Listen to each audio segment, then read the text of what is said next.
For today's video mga uncle, samahan nyo ako ubusin ang isang buong araw kasama si baby. Kaya intro, pasok! At ayun nga mga uncle, maaga kaming umalis ngayong araw kasi check up ni nanay sa Lasal Dasma. Kaya naman ang sinama ko na lang ay si Boss Madam number 1. At ayun nga sa puntong yan mga uncle, siya nga pala ay pinapalitan ng damit ni nanay. Kaya naman pagkatapos niyan ay humataw na kami papuntang Lasal Dasma. At ayun nga mga uncle, hindi pa kami nakakalayo ay natulog na sa sasakyan si Boss Madam number 1. Dahil sa walang ka-traffic kahit sinong maagang nagising ay aantukin sa sasakyan. Buti na lang kasama natin si Rudolph na hindi pa naliligo ever since. At ayun na nga pagdating natin sa Aguinaldo Highway, eto na nga ang traffic. At fast forward nga pala tayo, pagdating namin sa Lasal Dasma ay ginising ko na si baby. At pagkatapos ko nga pala siyang ayusan ay agad-agad ko na siyang sinuotan ng face mask. Bali kasi dito sa Lasal Dasma ay bawal na bawal dito o walang face mask. Talagang hindi ka papasukin sa loob. Buti na lang si Boss Madam number 1 ay marunong na magsuot ng face mask. At ayun na nga pagbaba ng sasakyan ay nag-outfit check muna kami. Grabe, para ako nagpipicture sa estatwa. At ayun na nga mga uncle, sa puntong yan ay iniwan ko muna si Boss Madam number 1 kay nanay dahil ako'y magbabayad ng kanyang lab test doon sa loob. At ayun na nga mga uncle, pagkatapos ko magbayad kami nga pala ni Boss Madam number 1 ay bumalik dito sa loob ng sasakyan kasi nagugutom na raw siya. Kaya naman agad-agad ko na siyang tinimplahan ng kanyang gatas at pinahiga rito sa loob ng sasakyan. At ayun na nga mga uncle, sa puntong yan ako nga rin pala ay nakakaramdam na ng gutom. Kaya naman sabi ko sa kanya, pagkatapos mo dyan tayo ay pupunta sa labas at bibili ng pagkain. At ayun na nga mga uncle, hindi naman ako papayag na siya iakakain ko lang at bubuhatin sa labas. Kaya naman sinetap ko na itong kanyang stroller. Buti na lang talaga mga uncle at hindi ko inuwi sa bahay itong stroller at dahil dito napadali yung aking pagpapastol kay Boss Madam. At ayun nga maya pa mga uncle, pagdating sa 7-Eleven ay agad-agad na akong kumuha ng aming kakainin. Kinuha ko nga pala itong pork siomai. Kumuha nga pala ako dito ng onigiri kasi favorite ko nga pala yung lasa nito. At syempre panulak natin yung red iced tea ng Lipton. Bali kasi mga uncle, ito na rin pala yung magiging almusal natin at tanghalian para ngayong araw. Kaya naman pagdating dito sa labas ay agad-agad na ako nagpunas ng mesa kasi syempre maigi na yung naninigurado tayo at nag-iingat. Mahirap na rin kasi baka ang pinagpapatungan ng pagkain natin ay marumi pala. At ayun na nga mga uncle, sa puntong yan agad ko nang sinimula ng ritual sa pag-aayos ng kakainin kong siomai rice. Bali niligan ko nga lang pala sila dito ng chili oil at saka ng toyo. At ayun na nga maya pa mga uncle, matapos ko ilagay yung mga confidence agad ko nang kinain yung siomai. Unang kagat, ihip agad. Medyo nahirapan nga pala kung kainin to dahil kahit anong ihip ko ay parang hindi naman siya lumalamig. Kaya naman para hindi na magtagal ang aking paghihirap ay uminom na ako ng red iced tea.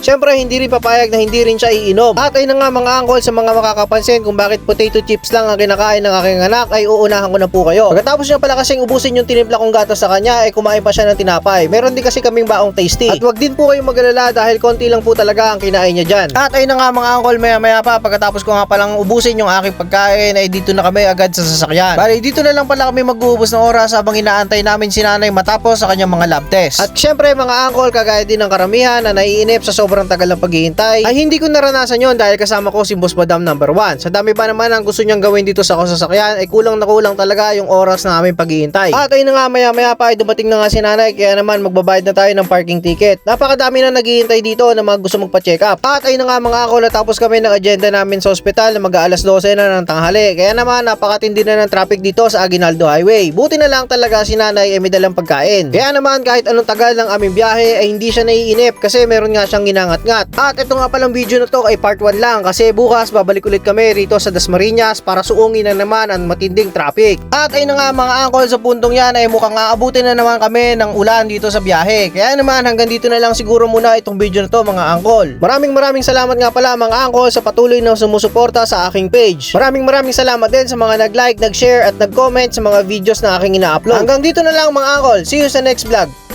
At ayun na nga mga uncle, pagdating ko sa bahay ay parang may pasalubong sa akin yung alaga naming aso. Parang familiar sa akin yan nasa bibig mo. Patingin nga ako kung ano yan. Parang medyas ko yata yan dala-dala mo at may nakatatak na puma. Baka gusto mong pumalangit na. Huwag mo na ulit gagawin yan kasi pag ganito nagugutom ako baka hindi ako makatiis, ikaw ang gawin kong tanghalian. Hala, sige, takbo na.